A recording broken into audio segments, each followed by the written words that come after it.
million Texans because of the sacrifices made by these brave men 177 years ago. May we always remember their sacrifices and their courage, and may God continue to bless Texas and these United States. Mr. President, I yield the floor, and I'd suggest the absence of a quorum. Clerk will call the roll. Mr. Alexander.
Senate in a quorum call here. They're in morning business until 11:45 when they'll turn to debate a bill authorizing committee expenditures for the remainder of the 113th Congress.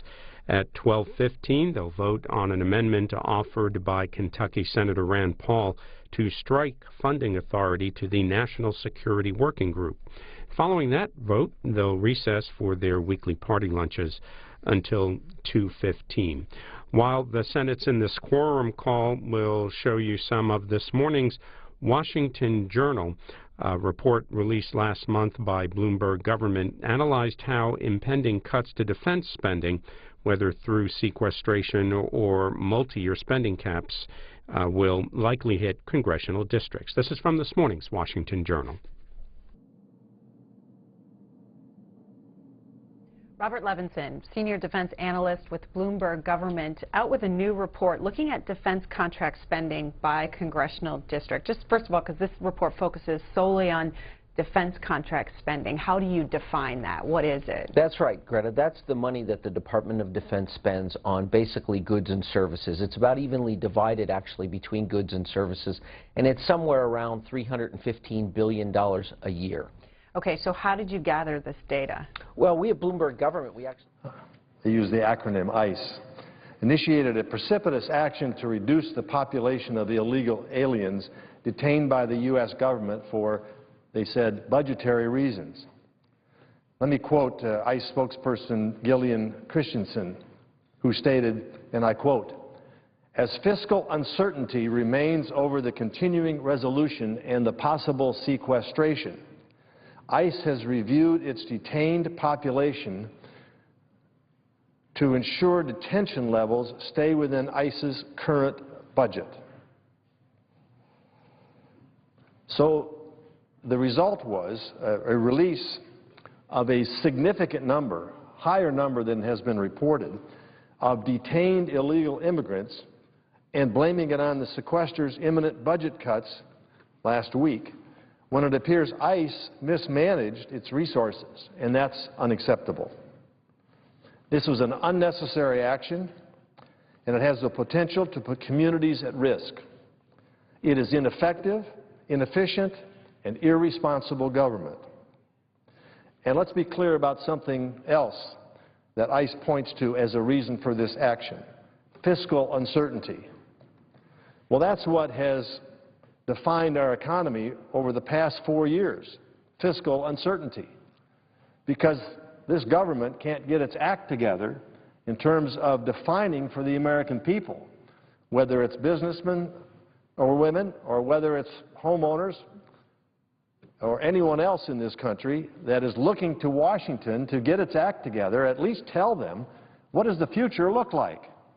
And then decisions can be made as to how to adapt to necessary changes or modifications given our dismal fiscal situation, plunging into debt at record rate, borrowing over 40 cents to the dollar. It's unsustainable. But instead of providing a clear path forward in terms of how we will address this, we continue to lurch from cliff to cliff, fiscal calamity to fiscal calamity. What's going to happen? And it's freezing everything in place. And the economy is suffering for it, and more than the economy, Americans are suffering for it. And the 23 million Americans who are either unemployed or underemployed are suffering greatly. Now, sadly, this uncertainty and the budget constraints we face shouldn't catch any department or agency by surprise. This is not good government, but it's the Washington way under this administration and the current Democrat-led Senate.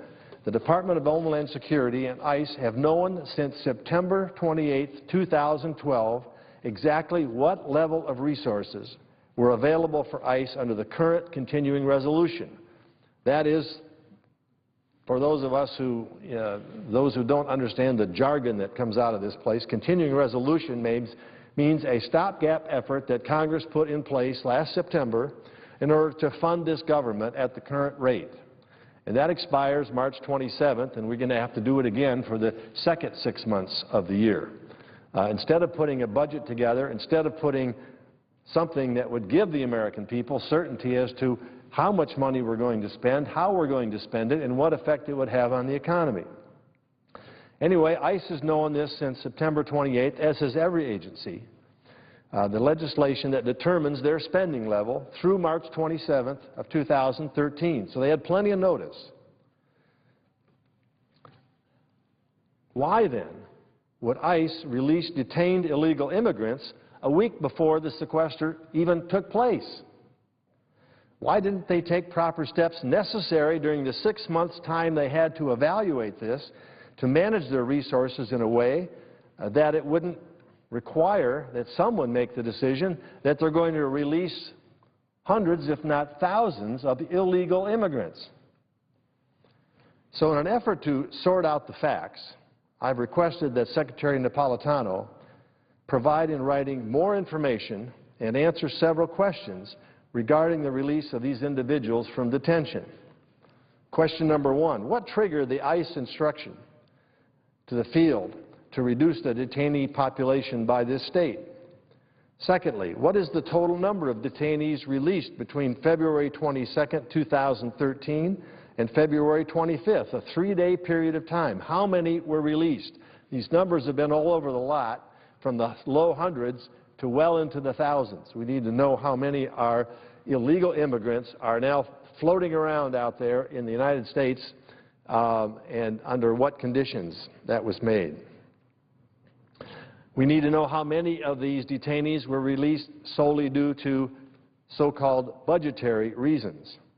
How many of the released detainees were designated as criminals? If additional funding can be found first within ICE or DHS for custody operations, will these released individuals be returned to detention? And how will they be rounded up, and how will they be found? We know that law enforcement authorities were not notified of this in Arizona, and it's unlikely to think that all these individuals, that we know where they are and how they can easily be. I don't think they're going to come back and voluntarily line up and say, oh, I'm back, I knew I shouldn't be wandering around out there, can you deal with me now? Have instructions been given to field offices to reduce the intake and arrest of illegal aliens into detention? And furthermore, I want to know if the Secretary agrees with the decision to release these individuals, and if not, what's being done to modify this action so it doesn't take place in the future. I'm also concerned that the administration has not taken accountability into this action. Secretary Napolitano distanced herself from the press by saying, and I quote, detainee populations and how that is managed back and forth is really handled by career officials in the field. Well, that may be the case, but that's not an appropriate response. Is anyone in this current government willing to take responsibility and say the buck stops here, I am assigned to this position, and therefore I take responsibility for what happens underneath my position? This constantly, well, we didn't know about that, or that's somebody else's obligation, or really, do you expect us to be on top of that? Yes, that's why you're the CEO. That's why for a company. That's why you get paid more than anybody else. That's why you were selected as secretary for an agency or to head up an agency, to take responsibility for what happens underneath you. I was also struck by the Secretary's comments at an event hosted by Politico yesterday, where she talked about the challenges DHS faces because there isn't the opportunity to shift money around. Well, I agree with that, and Republicans agree with that. And on this floor, just last Thursday, Republicans put forward a proposal to allow agencies to do just that. After weeks and months of moaning and groaning by this administration and by its various agency heads about, well, this sequestration is made much more worse. It's stupid. It's a terrible way to do things. I agree, by the way.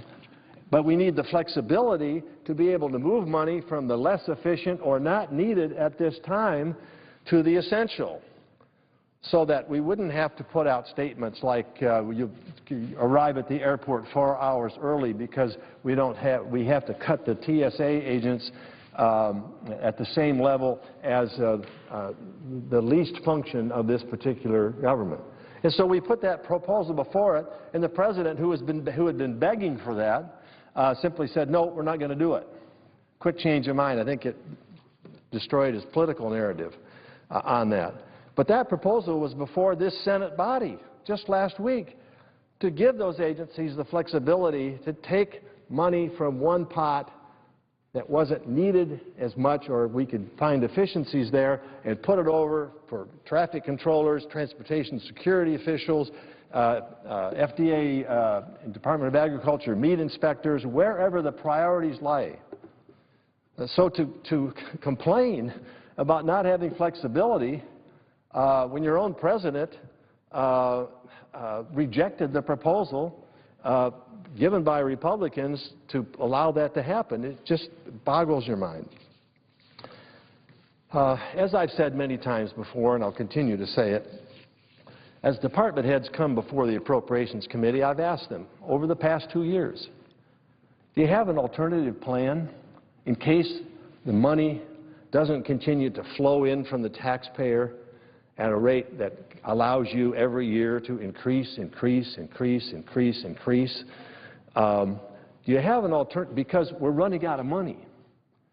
And wouldn't it be wise to look at how you could run your department more effectively and efficiently, like states have had to do, like cities have had to do, like businesses have had to do, like families have had to do, to make those decisions about separating the essential from the like to do but can't afford to do it right now, from the never should have gotten into that in the first place, or used to work but no longer, it's not a high priority any longer,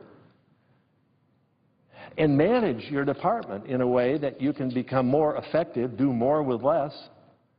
To date, all the answers that have come back are no, this is what the administration wants, and this is what we're going to do, and we're going to ask for an increase next year, and we're going to tell the American people that we have to raise their taxes in order to pay for it, or we're just going to continue to borrow and go deeper and deeper into debt. Terrible way to run any organization, whether it's a little league or whether it's the federal government of the United States. No agency can assert with any credibility that it cannot perform its stated mission if it's asked to join the rest of Americans in reducing its budget and making modest cuts. The irony here is that the more the President and the Congress delay action on a bold, long-term fiscal plan with credible spending reforms, the more that all the other programs, agencies, and departments will have to cut back and do more with less.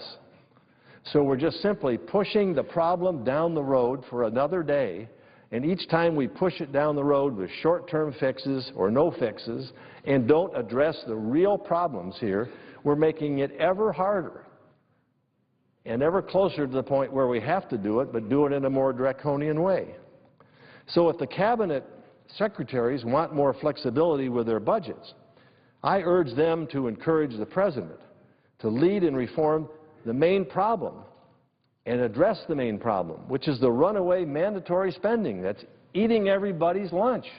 So whether you're for paving more roads and fixing more bridges, or whether you're for medical research, or whether you want more money to go into education or any other function that we have control of here in the United States Senate, if you can't address the big donkey or elephant in the room, which is the mandatory runaway spending, there's not going to be enough for anybody left, for whatever your priorities are.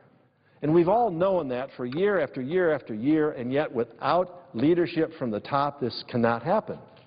It's been tried many, many times, sometimes with bipartisan efforts, all shot down because we don't have leadership from the White House and from the President of the United States, who is the chief CEO of this country and needs to manage its resources in a more effective way.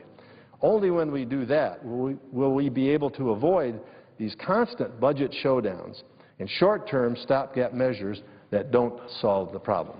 Mr. President, I yield the floor and note the absence of a quorum. Clerk will call the roll. Mr. Alexander.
The Senate in a quorum call. A little bit of what's going on today. The U.S. House is in recess until noon. House Rules Committee coming up at 3 p.m. That will be live. Right now, live on C-SPAN 3, Agriculture Secretary Tom Vilsack speaking about the state of rural America. Senators today debating a bill authorizing committee expenditures for the remainder of the 113th Congress. The House today taking up two bills, one that would require the President's budget to provide an estimate of the cost per taxpayer of the deficit, and the other on tobacco smuggling in U.S. territories. And later this week, the House will vote on a continuing resolution to fund the federal government through the end of fiscal year 2013. That's this fiscal year. That ends September 30th. The government would currently run out of money at the end of March. The Republican bill would fund the government at current sequestration levels while giving the Defense Department and Veterans Affairs more flexibility in deciding how to allocate the automatic spending cuts. Live House coverage on C-SPAN, the Senate here on C-SPAN 2. Senators about to reconvene shortly, and then at 12:15 a vote coming up on an amendment by Rand Paul, and then the Senate will recess for their weekly party lunches. We'll continue to look at tweets here while the Senate remains in a quorum call. This is C-SPAN 2.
objection, so ordered. The morning business is closed. Under the previous order, the Senate will proceed to the consideration of Resolution 64, which the clerk will report. Calendar number 20, Senate Resolution 64, authorizing expenditures by committees of the Senate for the period March 1st, 2013 through September 30th, 2013. President, first I want to thank Senator Paul, who's going to be offering his amendment, I understand, in a few minutes for allowing me to go first. I just want to spend a few minutes speaking in opposition to the Paul amendment. I want to talk about the Senate National Security Working Group, which is the subject, or will be the subject, of the Paul amendment. This group and its predecessor organization, the Senate Arms Control Observer Group, has served a useful role in helping the Senate to fulfill its unique constitutional duty to consider treaties and to provide its advice and consent to their ratification. The Senate National Security Working Group is a key component of the Senate's ability to provide advice on treaties before those treaties are finalized, because the working group begins meeting with the administration early in the process of negotiation.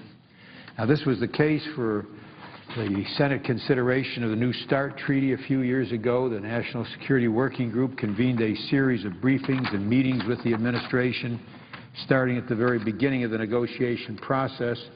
And through the group, the Senate has many opportunities to learn of the progress and details of negotiations and to provide their advice, our advice, and views to the administration throughout the process. Mr. President, let me first assure my colleagues that throughout the entire New START negotiation process, the members of the National Security Working Group asked a great number of questions, received answers at a number of meetings, stayed abreast of the negotiation details, and provided advice to the administration. It's a vital process that not only allows senators to engage the administration early in the negotiation process, but it also gives the administration an opportunity to respond to senators' concerns and questions and to guide the process in such a manner as to avoid problems during Senate consideration of the treaty ratification process. That was, in fact, the principal original purpose of the Arms Control Observer Group, which was the name prior to the current name, which ensured early Senate engagement during the negotiation process. This process helps to ensure that there's a core of senators who are informed on treaty matters before the Senate takes up ratification, and through those senators, the entire Senate can have a role. I'd also want to just mention briefly to my colleagues that the National Security Working Group is perhaps unique among Senate institutions in that it is by design purely bipartisan. It is actually composed of an equal number of senators from each side of the aisle. Its decisions and actions are not controlled by the majority party. They're arrived at entirely through bipartisan agreement, something that we could use more of around here. The bipartisan nature of the group, which is central to its function and its crucial role in helping the Senate fulfill its constitutional treaty role, is something that we should support and continue. And we expect that there's going to be some additional preliminary negotiations and discussions about those negotiations this year, and it is very, very important that this National Security Working Group continue to have the ability to pave the way for negotiations which can be fruitful. And again, as I yield the floor, I want to thank Senator Paul for his courtesy in allowing me to go first. Mr. President. Senator from Kentucky. As some of you may have heard, we're a bit short of money. We're borrowing $50,000 every second. We borrow over $4 billion every day. In a year's time, we borrow over $1 trillion. There are ramifications to that. Some economists now say the burden of our debt is costing us 1 million jobs a year. What I'm asking is, in the midst of this sequester, when people say we have no money to cut, to take this small item.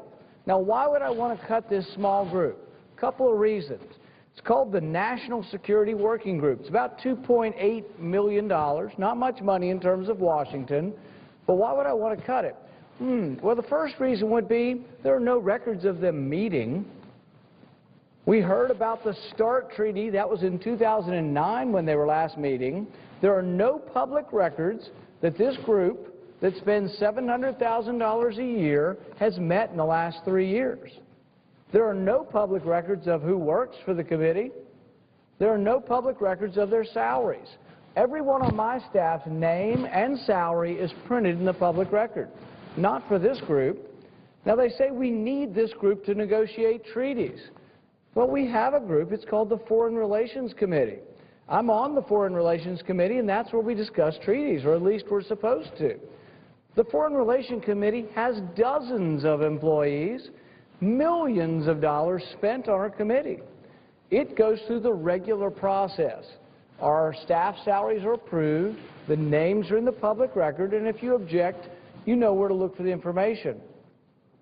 To fund a group that has no records and no records of them meeting and doesn't tell you where they're paying the salaries, I think doesn't make any sense. Our job is to look at the money as if it were ours, as if it were yours, and pay attention to detail. Will this balance the budget? No. But is it a place we should start? Yes. Absolutely. What I would call for is that we look and save where we can save. In my office, I have a $3.5 million budget. I saved $600,000 last year, and I turned it back into the Treasury. Now, it doesn't balance the budget, but we've got to start somewhere. This is another $700,000. If I win this one vote, I could save you $700,000, or at least save you from borrowing another $700,000. If all of your elected officials were up here doing the same, we would be much closer to a resolution. I turned in $600,000 to the Treasury, 18% of my budget, and I didn't lay off anybody because we're just careful about the way we spend it. We spend it as if it were our own money. If all of your public officials were doing that, imagine what we could do. I have another bill which will never see the light of day up here because they don't want to fix anything. I have another bill that would give bonuses to civil servants, federal employees who find savings. Right now we do the opposite. If your budget is $12 million and you work somewhere in the bureaucracy of government, you want to spend it at the end of the year so you can get it the next year. I would change that incentive. I would give that civil servant a significant bonus if they'll keep money at the end of the year and turn it back into the Treasury. Can you imagine the savings from top to bottom throughout government if we did that?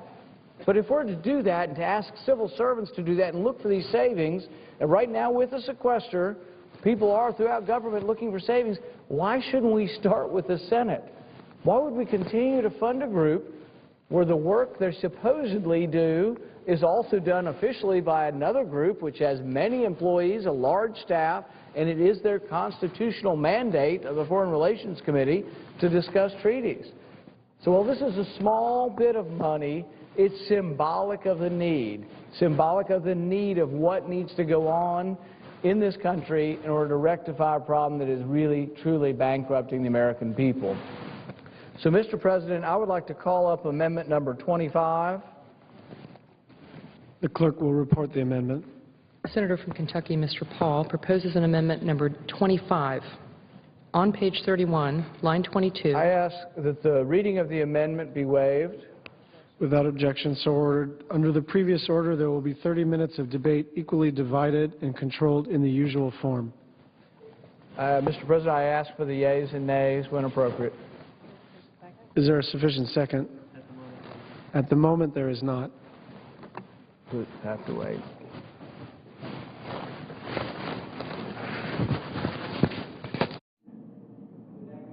I suggest the absence of a quorum. Clerk will call the roll. Mr. Alexander.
The Senate in a quorum call following Kentucky Senator Rand Paul, who offered an amendment to strike funding to the National Security Working Group. A vote on this amendment scheduled for 12:15, and then party lunches. Earlier this morning, Senate Minority Leader Mitch McConnell talked about sequestration. We'll show you some of what he had to say.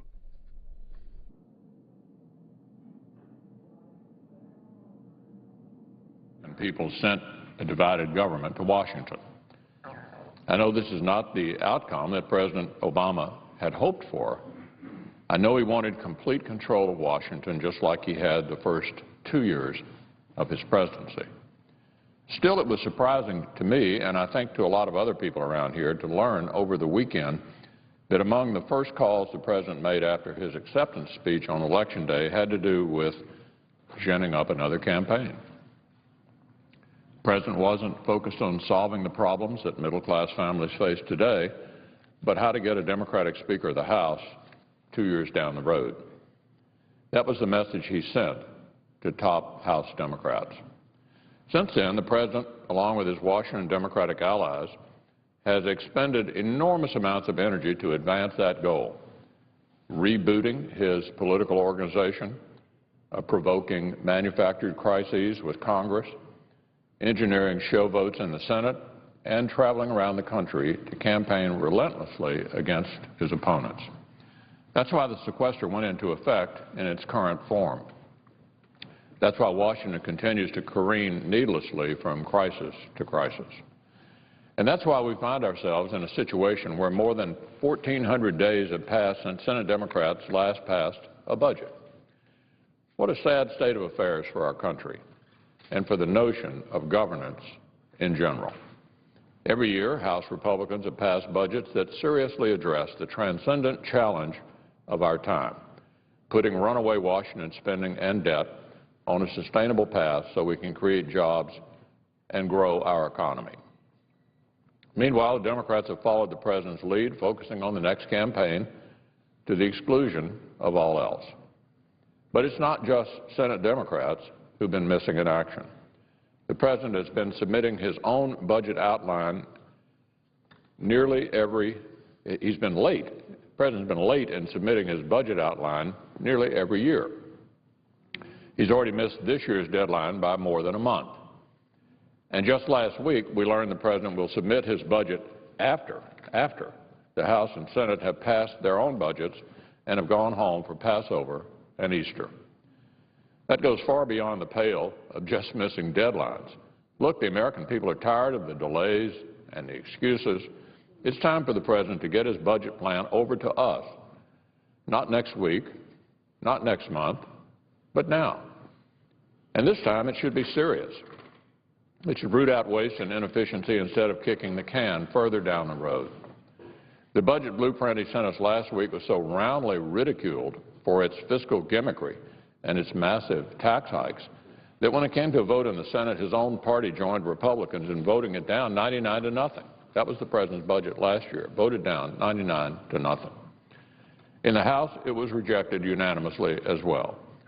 Even the president's most liberal allies couldn't defend it. So we're counting on the president to maybe get serious this time. And we're counting on Senate Democrats to stop relying on Republicans to bail them out of their irresponsibility and habitual legislative tardiness. But the broader point is this. President Obama and his Senate Democratic allies will have plenty of time to campaign next year. The American people are exhausted after all these years of campaigning, and they expect Democratic leaders now to finally work with the divided Congress they elected to get things done. As I've said before, the president has to figure out how to govern with the situation he's got, not the one he wishes he had. That's what being president is all about. It's time to return to actually solving problems. In other words, to legislate the way we're supposed to around here, with transparency, with public input, and with sufficient time to develop sound policy. That's especially true when it comes to dealing with the most controversial issues in Washington. Whether it's the budget, or tax reform, or health care, we end up with better outcomes when we legislate in the light of day and not in some back room. For instance, the Senate majority should be allowing us to mark up bills so that members with expertise in certain issue areas can contribute to the legislative process in the most constructive and transparent way possible. When bills do reach the floor, the Senate majority should allow members of both parties the chance to represent the voices of their constituents by offering amendments in an open process. And when the House sends us bills, the Senate majority should actually take some of them up every once in a while. The Democratic leadership won't agree with everything the House passes, but that's okay. If the Senate passes a different version of a bill, we can work out our differences through the legislative process. That's how Congress is supposed to function, even though it's not at all how the Senate has functioned recently. I know Washington Democrats' most important priority is getting Nancy Pelosi back in her old job in 2014, but that's not what Americans want, and that's why Washington has become so dysfunctional. The American people, including my constituents in Kentucky, expect them to get off their hustlings and work with members of both parties to address the most serious challenges facing our country. The public is tired of the manufactured crises, the poll-tested gimmicks, the endless campaigning. They expect and deserve a lot better than that. Mr. President, I yield the floor. That was Senate Minority Leader Mitch McConnell speaking earlier this morning. Also today, Senate Majority Leader Harry Reid spoke about judicial nominations. We're in a quorum call now awaiting a vote. We'll have a look at what Senator Reid had to say.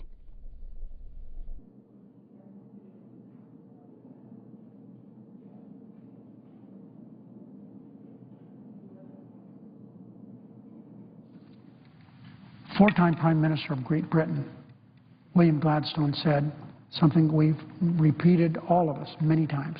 Justice delayed is justice denied. That was from Prime Minister Gladstone. By that measure, millions and millions of Americans who rely on courts that are overworked and understaffed are being denied the justice that they rightly deserve. With 1 out of every 10 federal judgeships today vacant, Americans can no longer rely on a fair and speedy trial. More than half the nation's population lives in a part of the country that's been declared a judicial emergency. More than half. The high number of vacancies is part of no qualified jurists, no qualified lawyers to take these jobs. It's due instead to blatant partisanship. What I'm going to lay out here in a few minutes, Mr. President, is really remarkable. President Obama's judicial nominees have waited on average 4 times longer to be confirmed than those nominated by George Bush, second George Bush. Even highly qualified nominees who are eventually confirmed unanimously or almost unanimously, routinely wait for months to be confirmed because of the delaying tactics used by my Republican colleagues. Tomorrow we're going to consider a highly qualified Caitlin Joan Halligan to be a D.C. Circuit Judge. She's been waiting more than 2 years to be confirmed. She was nominated for the second time to fill a vacancy on the U.S. Court of Appeals for the D.C. Circuit. This is a court that was formed some 65 years ago. It was done because the Supreme Court couldn't do the cases. They didn't have time to do them, and the circuit courts were overwhelmed with work. They couldn't do it. The D.C. Circuit, many consider just a tiny notch below the Supreme Court. In fact, Pat Leahy, the chairman of the Judiciary Committee here, said yesterday that many feel it's more important than the Supreme Court because they have such wide-ranging jurisdiction. And once they make a decision, rarely does the Supreme Court take up their cases.